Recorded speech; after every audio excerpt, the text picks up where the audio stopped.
Hello guys, how are you? I think you are good or well. So I am Nishan Sutar. Welcome to our new YouTube channel Engineering Life. So guys, आज के video में हम जो आपको पता है कि state board के एग्ज़ाम 1.5 महीने में आ रहे हैं और 1.5 महीना गाइज उससे तो हम 1 महीना ही कहेंगे, क्योंकि आपके 10 या 15 दिन या 7 से लेकर 15 दिन आपके प्रैक्टिकल में जाएंगे, यानी प्रैक्टिकल की प्रिपरेशन में जाएंगे। इधर उधर तो आपके वो दिन जाएंगे ही। तो 1 महीना ही आपके पास बचा है किसके लिए? स्टेट बोर्ड की एग्ज़ाम के लिए। तो गाइस इस 1 महीने में आप स्टेट बोर्ड का स्टडी कैसे कर सकते हैं, यह मैं आपको इस वीडियो में बताने जाने वाला हूँ। तो बैच वाइज बताऊँगा गाइस। जैसे कुछ CET के बैच में होंगे तो उनको स्टडी किस तरीके से करना चाहिए, जो JEE के बैच में है उनको स्टडी किस तरीके से करना चाहिए। यानी आपको पता होगा कि JEE का टाइम यानी आई थिंक 20 जनवरी से होगा, तो वहाँ पर आप किस तरीके से स्टडी कर सकते हैं यह भी मैं आपको इस वीडियो में बताने जाने वाला हूँ।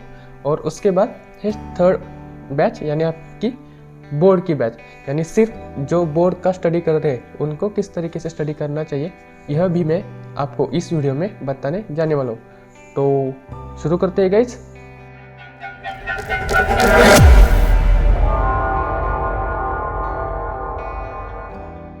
तो गाइज हमारी पहली बैच है CET बैच, यानी मैं भी CET बैच में ही था और मैंने किस प्रकार से स्टडी किया यह मैं आपको अब बताऊंगा।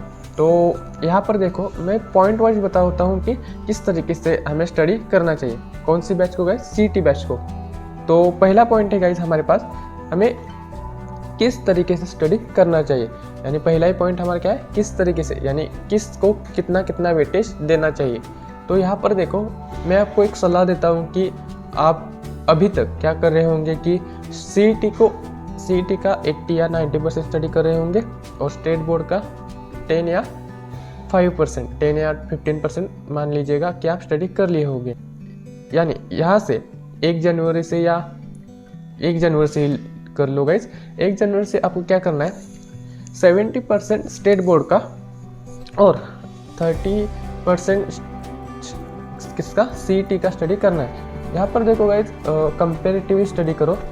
जैसे आप देखो यहाँ पर आप कोई स्टेट बोर्ड का एक पॉइंट रट रहे होंगे कि उसको याद करने की कोशिश कर रहे होंगे, तो आपको उस पॉइंट को लेकर CET में क्या कहा था, यानी CET में क्या ट्रिक दी थी उसको क्या करने, मेमोराइज करने में, वो ध्यान में रखो।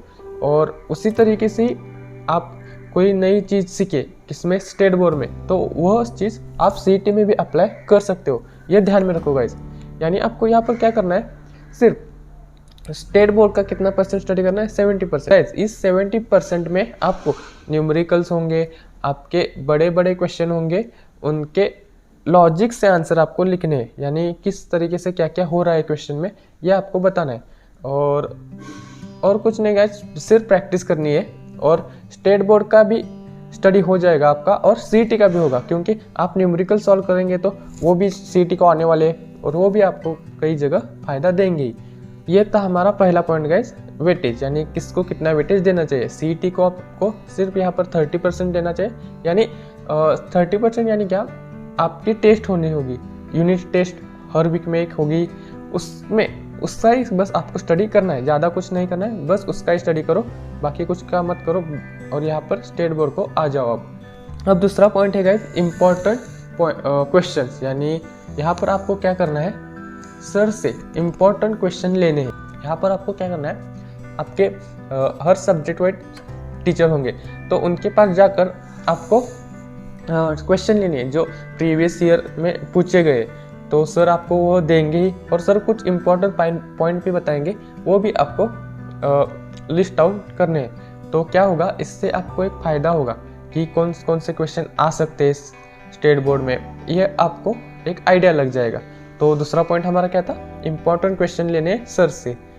तीसरा पॉइंट है आपको लॉजिक ढूंढना है। यानी गाइज आपको अभी तक 1 महीना मिला है, तो यहाँ से ही रटना चालू नहीं करना है, आपको रटना आगे चालू करना है। सिर्फ यहाँ पर आपको लॉजिक ढूंढना है कि इस क्वेश्चन का आंसर किस तरीके से आया। और गाइस मेरी बात मानो, आपको लॉजिक ढूंढने की आदत अभी से ही पड़ गई तो आपको आगे जाकर बहुत बड़ा फायदा हो सकता है, क्योंकि गाइज मुझे नहीं थी, मुझे बाद में इसका पछतावा हो रहा है कि मैं लॉजिक नहीं ढूंढ सकता था। लेकिन मैं आपको एक सलाह देता हूँ कि आप लॉजिक से ही क्वेश्चन का आंसर निकालो कि इस क्वेश्चन को किस तरीके से या कैसे कैसे सॉल्व करना है, यानी इस तरह क्वेश्चन में क्या क्या हो सकता है। तो आप इसी तरीके से आंसर निकालोगे तो आपको आगे जाकर बहुत बड़ा फ़ायदा हो सकता है। तो तीसरा पॉइंट हमारा क्या था, लॉजिक ढूंढना है क्वेश्चन में कि उसका आंसर किस तरीके से हम निकाल सकते हैं। और गाइज जो बोलते हैं ना स्टडी का रियल लाइफ में कुछ उपयोग नहीं है, तो गाइज वो पूरी तरीके से गलत बोलते हैं, क्योंकि यहाँ पर स्टडी का रियल लाइफ में उपयोग हो सकता है, लेकिन कहाँ आप अप्लाई करोगे तो। और गाइज इंडस्ट्री में स्टडी के साथ साथ थोड़ा IQ भी होना चाहिए ना, क्योंकि IQ नहीं होगा तो कुछ फ़ायदा ही नहीं उस इंडस्ट्री का। तो गाइज इसलिए मैं बताता हूँ कि स्टडी का उपयोग हो ही, आपको सिर्फ लॉजिक से आंसर आना चाहिए। हाँ, जो रट रहे उनका कोई भी उपयोग नहीं है इंडस्ट्री में। और गाइज अब हमारा चौथा पॉइंट है CET बैच के लिए। गाइज CET बैच का चल रहा है यहाँ पर। चौथा पॉइंट है हमारा JEE अटेम्प्ट, यानी आई थिंक 20 जनवरी से JEE का अटेम्प्ट चालू हो रहा है, 20 या 24 को, मुझे नहीं पता गाइज, लेकिन इस जनवरी में JEE का अटेम्प्ट होगा। तो वहाँ पर क्या करना है CET बैच को, आपको सिर्फ वो JEE का अटेम्प्ट देना है। उसकी स्टडी आप CET में जो कुछ कर रहे हो उसी से ही करना है, एक्स्ट्रा कुछ नहीं करना है गाइज, उसी से आपका थोड़ा बहुत तो हो जाएगा। और मेरी मानो गाइज, मुझे भी 82 परसेंटाइल मिले थे JEE में सिर्फ CET का स्टडी करके। और गाइज मैंने इस JEE अटेम्प्ट इसलिए दिया था कि मुझे आइडिया है कि एग्ज़ाम किस तरीके से हो सकती है। और गाइज JEE देने के फ़ायदे बहुत सारे हैं, जैसे आपको एक आइडिया आएगा कि कॉम्पिटिटिव एग्ज़ाम कैसी होती है, और दूसरा गाइज आपको यह भी पता चलेगा कि JEE कैसी होती है, यानी JEE में क्या डिफरेंस है, और आपको एक कॉन्फिडेंस आएगा कि आपने JEE के क्वेश्चन सॉल्व किए। इसलिए आप JEE का अटेम्प्ट भी दो, यानी चौथा पॉइंट का आता है हमारा JEE का अटेम्प्ट। अब गाइज पांचवा पॉइंट है हमारा प्रैक्टिकल, यानी गाइज यहाँ पर देखो, आई थिंक आपके JEE का अटेम्प्ट होने के बाद 1-2 दिन के बाद आपके प्रैक्टिकल चालू होंगे या उसके पहले ही होंगे। तो प्रैक्टिकल में आपको क्या करना है गाइज, सिर्फ प्रैक्टिकल में देखोगे आई थिंक सर आपको आपका कौन सा प्रैक्टिकल आने वाला है वो दे देंगे, उसकी वैल्यू आपको सिर्फ रखनी है। और कई जगह तो गाइज क्या होता है प्रैक्टिकल ही नहीं होते, तो उनको कोई टेंशन ही नहीं होती, लेकिन जहाँ पर प्रैक्टिकल होते तो उनको सिर्फ क्या करना है, जो सर क्वेश्चन या प्रैक्टिकल देंगे उसको सिर्फ रट के जाना है उसके वैल्यू को, और नहीं देंगे तो क्या करना है, आप इस प्रैक्टिकल का वीडियो देख लो उस 2 दिनों में, या टाइम मिलेगा आपको वहाँ पर किस प्रैक्टिकल में क्या क्या है ये आप ढूंढ लो गाइज, किस प्रैक्टिकल में क्या क्या है ये गाइज आप सर्च कर लो। और गाइज सबसे इम्पोर्टेंट पॉइंट रटना, यानी आपको रटना कहाँ से शुरू करना चाहिए।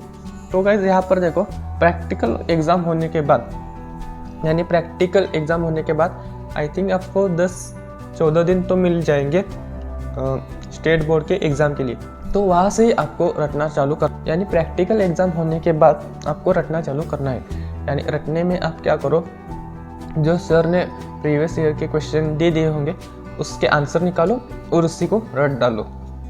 और गाइस मैं बताता हूँ, आप प्रीवियस ईयर क्वेश्चन जितने सॉल्व करोगे उतने आपके मार्क्स ज़्यादा आएंगे, आपको 70 या 75 प्लस तो ज़रूर मिलेंगे आप जब प्रीवियस ईयर के क्वेश्चन डालोगे तब, यानी रट लोगे तब। तो यह था गाइस हमारा पहली बैच के लिए इम्पोर्टेंट बातें, जो कौन सी बैच थी, CET बैच। अब मैं गाइस आपको JEE बैच के लिए क्या क्या इंपॉर्टेंट है वो बताऊंगा। तो गाइस अब देखो JEE बैच क्या कर सकती है। तो यहाँ पर देखो गाइस 70 या 80% आप अभी भी JEE को ही वेटेज दो और 20% CET को, 20% आप स्टेट बोर्ड को वेटेज दो। यहाँ पर आपको एक फ़ायदा होगा कि क्योंकि आपके JEE का अटेम्प्ट अब करीब आ रहा होगा 24 को, या आपका अटेम्प्ट होगा शुरू होगा आई थिंक, तो आप JEE का ही स्टडी कर लो गाइस। और आई थिंक लॉजिक बिल्ड तो आपका हो गया होगा, लॉजिक बिल्ड होने से आपको स्टेट बोर्ड में थोड़ा फ़ायदा होगा ही गाइस। और यहाँ पर देखो इतना स्टडी, यानी इस वेटेज का स्टडी आपको कब तक करना है, 14 या 15 जनवरी तक। उसके बाद आपको सिर्फ जेई पर ही फोकस करना है, यानी जेई का स्टडी आपको 100% करना है कि 14 या 15 जनवरी के बाद आपके अटेम्प्ट तक गाइज, यानी आपके अटेम्प्ट तक आपको 100% आपका जेई का स्टडी करना है। और उसके बाद यानी एक दो दिन मिल ही जाएंगे आपको, उससे आप प्रैक्टिकल का स्टडी कर सकते हैं। प्रैक्टिकल का स्टडी कैसे करना है ये मैं सीईटी बैच में बता चुका हूँ, तो वहाँ से आप वीडियो देख लीजिएगा। यह वीडियो आप पूरा देख लीजिएगा, कौन सी भी बैच हो सीईटी जेई और बोर्ड की, आप पूरा ही वीडियो देख लीजिएगा, क्योंकि उससे बड़ा आपको फ़ायदा होगा। और गाइज जेई बैच को प्रैक्टिकल का कोई टेंशन लेने की ज़रूरत नहीं पड़ती, क्योंकि मोस्ट प्रोबेबली हर जगह जेई बैच को प्रैक्टिकल में हेल्प करते हैं, तो उतना टेंशन नहीं। जहाँ नहीं करते सिर्फ वहाँ पर मैं बता रहा हूँ कि आप वीडियो देख कर जाओ प्रैक्टिकल किस तरीके से हो सकता है। और कुछ जगह क्या होता है, सर आपको प्रैक्टिकल दे देते हैं, आपका कौन सा प्रैक्टिकल है, तो आप क्या करें, उस प्रैक्टिकल का वीडियो देखें और उसकी वैल्यू रट लीजिए, यानी जो उसका आंसर आया है, जो उसकी वैल्यू आई है उस प्रैक्टिकल में, वो आप रट लीजिएगा, आपको बहुत बड़ा फ़ायदा हो सकता है वहाँ पर। तो गाइस हमारा पहला पॉइंट क्या था, यहाँ पर मैंने पॉइंट नहीं बताए। पहला पॉइंट था वेटेज, यानी 70% आपको जेई को वेटेज देना है, 30% आपको स्टेट बोर्ड के वेटेज देना है। कब तक? 14 और 15 जनवरी तक। उसके बाद आपको 100% टिल आपके जेई अटेम्प्ट तक किसको वेटेज देना है? जेई को ही वेटेज देना है, समझ गए? उसके बाद आपको क्या करना है, प्रैक्टिकल का कोई भी टेंशन नहीं लेना है। प्रैक्टिकल में क्या क्या करना है, आपको सर प्रैक्टिकल दे देंगे, एक आपका कौन से आने वाला है उसका एक वीडियो देखो, उसकी वैल्यू रट लो। नहीं देंगे तो सभी प्रैक्टिकल के वीडियो सिर्फ देख डालो, आई थिंक सर आपको मदद करेंगे। और जहाँ पर कुछ प्रैक्टिकल देने की कोई ज़रूरत नहीं होती, वहाँ के बच्चों को कोई टेंशन नहीं है। उसके बाद है गाइस थर्ड पॉइंट, रटना, यानी आपको रटना कब चालू करना है स्टेट बोर्ड के लिए। तो गाइस यहाँ पर देखो, जैसे मैंने सीईटी बैच में बताया कि 10 या 15 दिन मिलेंगे आपको प्रैक्टिकल के बाद स्टेट बोर्ड के एग्ज़ाम के लिए, वहाँ पर ही आपको रटना चालू करना है। यानी उस 10-15 दिनों में आपको सिर्फ स्टेट बोर्ड का स्टडी करना है। और गाइस मेरी मानो, यहाँ पर स्टडी बहुत अच्छे से होता है स्टेट बोर्ड का, आप बहुत अच्छे तरीके से क्वेश्चन रट लेते हो। आपको मुझे पता है गाइस, मैंने भी रट लिए, तो वहाँ पर उतना टेंशन लेने की ज़रूरत नहीं है। वहाँ पर एग्ज़ाम का माहौल होता है, सब लोग कर रहे होते हैं और आप भी करते हो, उनके साथ साथ आप भी करते हो, यानी क्या कहते हो, नदी के बहाव में आप भी बह जाते हो, उसी तरीके से वहाँ भी होता है।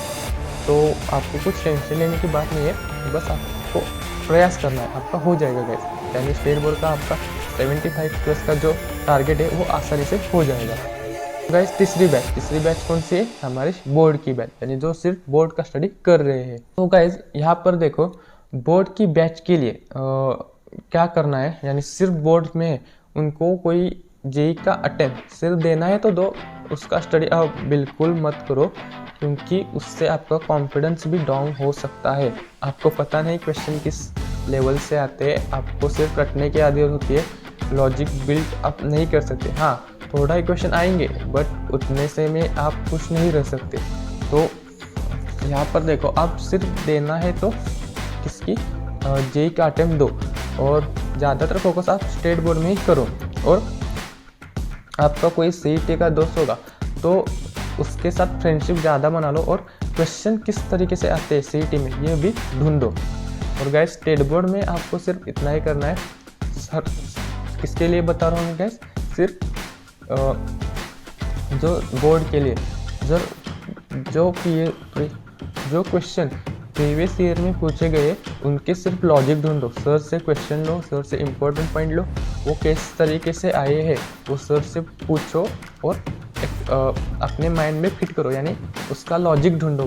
गाइस मैं लॉजिक ढूंढो इसलिए बोल रहा हूँ क्योंकि आगे जाकर बहुत बड़ा एक फ़ायदा हो सकता है। क्योंकि बहुत बच्चे क्या करते हैं, रट लेते हैं क्वेश्चन और बाद में भूल जाते हैं, लेकिन जो क्वेश्चन के आंसर हम लॉजिक से लेते हैं, यानी जो क्या लॉजिक इसमें इस्तेमाल किया है वो करते हैं, तो एक बहुत बड़ा फ़ायदा यहाँ पर होता है।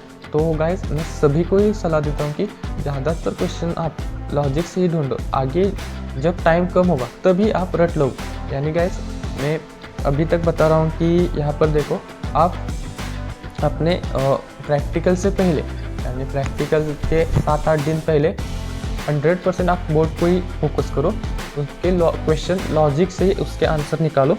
और गाइस 7-8 दिन पहले प्रैक्टिकल से पहले इसलिए बता रहा हूँ क्योंकि उसके बाद मोस्ट प्रोबेबली क्या होता है, जो बोर्ड के बच्चे हुए उनको क्या कहते हैं, उनको प्रैक्टिकल कौन सा आने वाला है या प्रैक्टिकल में हेल्प नहीं करते, ये मैंने देखा है गाइस। तो आप क्या करो, हाँ करते कई जगह पर, बट मोस्ट प्रोबेबली मैंने देखा है कि नहीं करते।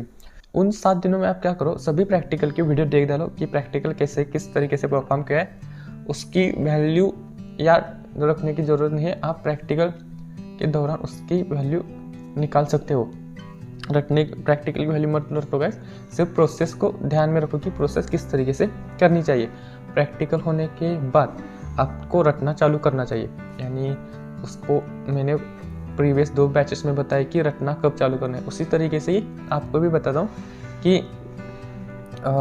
प्रैक्टिकल होने के बाद आपको 10 या 15 दिन मिलेंगे आपकी बोर्ड एग्ज़ाम के लिए, वहाँ से आपको रटना शुरू करना चाहिए। और रटने में गैस प्रीवियस ईयर की क्वेश्चन ही रटो, क्योंकि उससे बाहर कुछ नहीं आने वाला। और आप इतना करोगे तो आई थिंक स्टेट बोर्ड के बच्चों के 80 या 85 प्लस तो ज़रूर आएंगे आपके बोर्ड एग्ज़ाम में। तो गैस यह था आज का वीडियो, यानी आपको किस तरीके से स्टेट बोर्ड का स्टडी करना चाहिए।